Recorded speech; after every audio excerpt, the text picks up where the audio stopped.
You are creating 3D models using AI completely wrong. But thankfully, the gap between your results and what I created in this video is a lot closer than you think. It really comes down to 3 things that get your results so good it feels like cheating. And if you want to follow along, all you need is access to Claude and have the SketchUp connector set up. At the moment of filming this video, Fable 5 is still available in Claude. But this method is meant to work with any model to get the same good and consistent results. So let's get started by hopping into ChatGPT to create our prompt for our 3D model. But by just typing in any prompt, you'll get results like this, where it's a very basic level 3D model. And we don't want that. What we want are very detailed and accurate 3D models. First, I made sure to provide a few reference images, some of the exterior and then a few more interior references. Then, before I created the JSON prompt, I needed to establish a few more standards. Things like the room schedule with square footages, program adjacencies, a list of materials and architecture styles, elements that I could repeat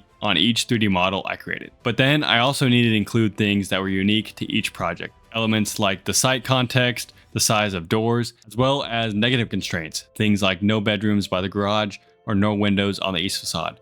All of these things help AI not hallucinate because you're giving it measurable outputs. So now I created the JSON prompt that allows you to create a structured communication rather than ambiguous natural language that we tend to talk in. And from there, I copied over the JSON prompt and pasted it. And then we have it here in linked files. And then I also added those similar 5 reference images into Claude. It was able to generate this 3D model probably within 10 minutes. The keys that you want to remember that I included in the prompt are very essential. So when we look at this 3D model that I created, you can see there's furniture on the interior. There's a variation of materials throughout the space. And it started to identify scale and proximity of all these assets.